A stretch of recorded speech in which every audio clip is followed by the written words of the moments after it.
89.3 desde la ciudad de Resistencia. Ahora sí, ya está en línea el doctor Héctor Polino, el titular de una ONG muy importante, que es que ha medido durante muchos años la inflación en la Argentina, y lo sigue haciendo, que es Consumidores Libres. Además fue también diputado nacional. Héctor, ¿cómo estás? Rafael te saluda desde Radio Argentina. Buenas tardes, muy bien, gracias. ¿Cómo están ustedes? Si le van el retorno, le voy a agradecer, que se oye muy bajo. ¿Ahora cómo estás? ¿Ahora me escuchas mejor? ¿Ahora? Sí, sigue bajo. Suban un poco más. A ver si podemos, ¿no? A ver, ¿ahora? Bueno, a ver, intentemos a ver si se oye. Yo te escucho bien. ¿Vos ahora me escuchás mejor? Yo muy bajito. A ver, ¿ahora? ¿Ahora mejor? Intentemos, a ver. Bueno, intentémoslo. Héctor, no están congelados los precios de productos y servicios esenciales: luz, gas, agua, combustible, transporte. Me refiero que estas cosas que te nombré suman muchos puntos más que una lata de palmitos a la hora de hacer la inflación mensual de la Argentina, ¿correcto? Exactamente. Bueno, entonces, tenemos una inflación mentirosa, porque cuando tengan que incrementar eso o ponerlo al día, nos va a pasar lo mismo que con Macri.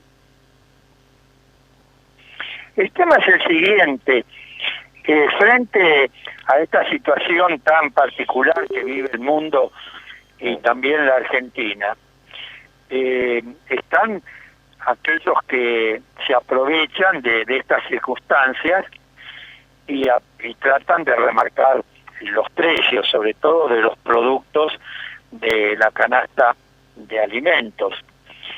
Es cierto, no tendrían por qué aumentar si están congeladas las tarifas de la energía eléctrica, del gas natural, del agua potable, de los peajes, el precio de los combustibles, etcétera. Todos esos elementos que tanto inciden en la estructura de costos de los productos. Claro. En aquellos productos importados podría producirse algún aumento por el cambio en la paridad cambiaria, o en aquellos productos de producción o fabricación nacional que tienen algún componente importado, en la medida que ese componente importado incide en las estructuras de costos. Pero hay productos que son con materia prima nacional, con mano de obra nacional, con impuestos nacionales, con servicios públicos esenciales nacionales, de modo que no hay razón para que esos productos aumenten. Héctor, pero tenés el caso de los commodities, por ejemplo el trigo, la harina, hasta hace poquito la estábamos pagando a valor internacional, y si hoy, con la cosecha nueva de trigo, la harina se incrementa porque se incrementó el dólar, esto nos pasó con el gobierno anterior, que la harina, el aceite, cosas que las cosechamos nosotros, la estábamos pagando a valor dólar, a valor importado, digamos, ¿no? ¿Qué va a hacer este gobierno con eso, no? Sí, el gobierno tendría que hacer cumplir los precios que se fijaron en el listado de precios esenciales, de productos esenciales y de precios cuidados, que se retrotrajeron a los valores que tenían el 6 de marzo. Por eso es que el gobierno nacional sacó un decreto autorizando a los intendentes a efectuar el control en los comercios y negocios barriales, en los supermercados, tanto minoristas como mayoristas, el control de los precios para ver si se cumple lo establecido. Y bueno, lamentablemente no se está cumpliendo y tampoco se aplican las sanciones que las normas legales establecen, ¿no? Y a mi juicio, sí. el problema, a mi juicio, es el siguiente. Nosotros nos enteramos que el producto aumentó cuando vamos al comercio a comprarlo, pero realmente no sabemos con exactitud quién es el responsable de ese aumento. Si es el comercio minorista, si es el supermercado minorista, si es el supermercado mayorista, si es el productor, si son los intermediarios, no lo sabemos. Nosotros reaccionamos mal frente al comerciante que nos vende un determinado producto con aumento, pero el comerciante se puede dar el caso que a él, el mayorista, le venda ese producto con aumento, y podría darse el caso que el mayorista le venda el fabricante o el productor ese producto con aumento. Entonces, para saber realmente en qué eslabón de la cadena se produce una distorsión de precios, es necesario aplicar las normas legales vigentes. Y, por ejemplo, hay una ley que aprobó el Congreso en el año 2014 que se denomina Observatorio de Precios, que se la aplicó en los primeros meses del año 2014, después que fue sancionada, y después nunca más. ¿Qué dice esta ley?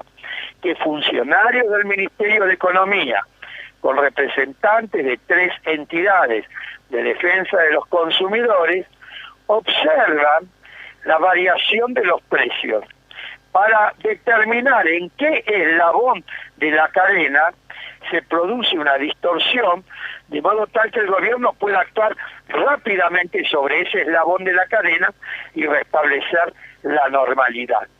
Eso no se está haciendo, no se hizo en los últimos años, te reitero, salvo muy contados meses al comienzo de la sanción de la ley.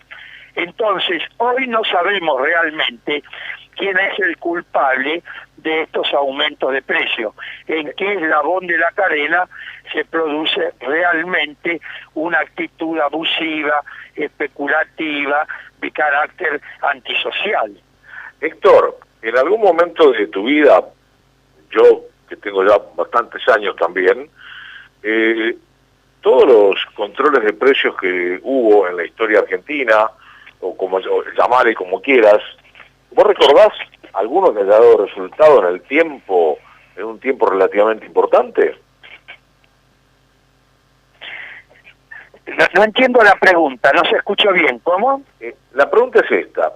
Yo, en todos los años de vida que tengo, he visto muchos controles de precios, llamale como quieras, de diferentes formas, y yo no recuerdo ninguna campaña de controles de precios que haya dado resultado.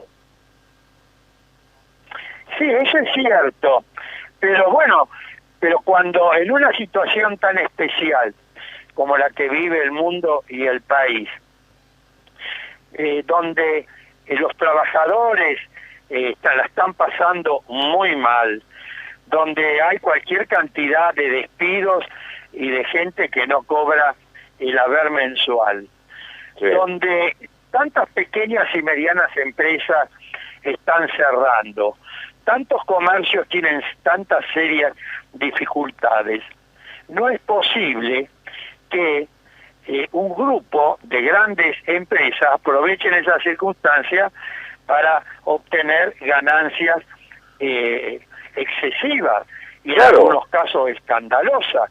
Pero para eso está el gobierno, para restablecer el equilibrio en las relaciones de producción y de consumo. Pero son los mismos.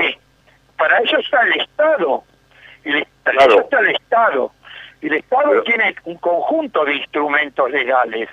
La ley de defensa del consumidor, la ley de lealtad comercial, la ley que crea el observatorio de precios, la ley de tarjetas de crédito. la ley de defensa de la competencia, Claro. que aprobó el Congreso en el mes de mayo del año 2018, sobre la base de iniciativas presentadas por diputados del oficialismo y de la oposición, que crea un Tribunal Nacional de Defensa de la Competencia, y estamos en el mes de mayo del año 2020 y todavía no se constituyó ese tribunal. Pero el Congreso aprobó en el mes de febrero una ley muy importante que se denomina Ley de Góndolas, que favorece la competencia y que permite que las pequeñas y medianas empresas, las empresas de economía campesina, indígena, cooperativas, mutuales, puedan exhibir en las góndolas de los supermercados sus propias producciones. Bueno, hay que reglamentar rápidamente esa ley que fue promulgada por el Poder Ejecutivo y que tiene tiempo hasta el mes de junio para dictar el decreto reglamentario. Es necesario que lo hagan cuanto antes para poner en funcionamiento la denominada ley de góndolas. Pero antes del coronavirus, los mismos productores de productos esenciales eran los que decían que no podían mantener los precios por los incrementos del transporte, digamos gasoil, peajes, los incrementos del agua, de la luz, del gas, que era imposible mantener los precios por todo ese tipo de cosas que le habían incrementado en un porcentaje altísimo. Todo ese tipo de cosas ahora está congelado, y vos vas a un almacén o un supermercado y ves valores tan desiguales de un lado al otro que es casi increíble que yo te pueda decir que hay en la yerba, ponele, una distorsión de un 30%, cuando la inflación Por de cuánto es. Que hay que aplicar las leyes vigentes y sancionarlo, pero claro, hay que saber quién es el culpable. Si es el comerciante el que está aumentando los precios, si es el productor, si es el mayorista, ¿quién es el responsable? No lo sabemos. Entonces, si se aplicara la ley que se denomina Observatorio de Precios, que acabo de explicar a grandes rasgos en qué consiste, bueno, el gobierno podría determinar en qué eslabón de la cadena se produce un aumento indebido y actuar rápidamente sobre ese eslabón. Bien, Héctor, decime, ¿qué inflación se espera para el mes pasado, para abril? ¿Cuál es la pregunta? No se entendió. ¿Qué inflación te va a dar a vos para el mes de abril, el mes pasado? Sí. Nosotros, te hago primero este comentario. Consumidores Libres de hace 25 años, cada 15 días, viene haciendo un relevamiento de precios de 38 productos. No es la inflación, es el aumento de precios de esos 38 productos de la canasta de alimentos. Y el relevamiento se hacía en los supermercados y en los negocios barriales, se hacía de manera presencial. A partir de la cuarentena, los colaboradores de Consumidores Libres han tenido que dejar de hacer esa tarea de manera presencial. Tenemos datos que nos suministran consumidores a través de WhatsApp, de Internet, de telefónica y a través de lo que podemos ver en las publicaciones virtuales que tienen las cadenas de supermercados. Es decir, que esos precios, los aumentos que tenemos, los porcentajes son relativos, no tienen la exactitud que tenían cuando Consumidores Libres hacía el relevamiento de manera presencial. De todas maneras, nos dio en el mes de marzo, tomando en cuenta los aumentos de los productos de la canasta de alimentos en la forma que acabo de señalar, no presencial, sino por informaciones suministradas por terceros y por lo que aparecen en las páginas de los supermercados, en el mes de marzo de de este año nos dio un aumento de un 8,94%, un aumento muy significativo. Y en abril... Muy alto. ¿Cómo? Muy alto, ¿no? Muy alto, sí. Y en abril tenemos aumentos parciales de los productos, igual que ahora del mes de los primeros días de mayo, aumentos parciales. Aumentos continúan. Te puedo dar algunos datos. Por ejemplo, en abril, en el mes de abril, el aceite mezcla en marzo estaba a 136 pesos, en abril está a 150, con un 10,25% de aumento. El arroz de grano fino, en abril, siempre en abril, 72 pesos, en marzo 80, con un aumento del 11,11%. El azúcar común estaba a 56 pesos, en abril 65, con un 16% de aumento.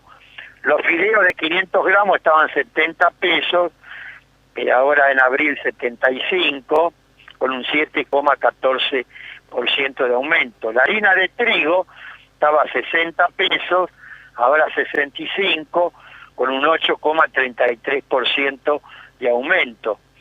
Huevos de color estaban 110 pesos, en marzo, en abril 132, con un 20% de aumento. Y el pan fresco estaba 100 pesos el kilo, ahora 120, con un 20% de aumento.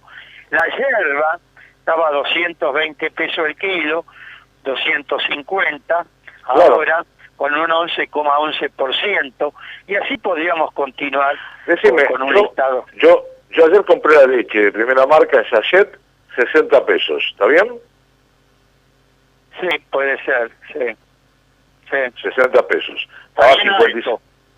¿Eh? ¿Cómo? Sachet de primera marca, ¿no? 60 pesos. La semana anterior, en el mismo lugar, estaba 55. Es decir que el gobierno calcula una inflación de Nosotros tenemos entre 69 y 70 pesos. Bien. El gobierno aspira a una inflación de 1.5, 2%, pero vos me estás hablando de un 10% promedio. Pero aclaremos, yo estoy hablando de los aumentos en determinados productos de la canasta de alimentos. Y eso no es la inflación.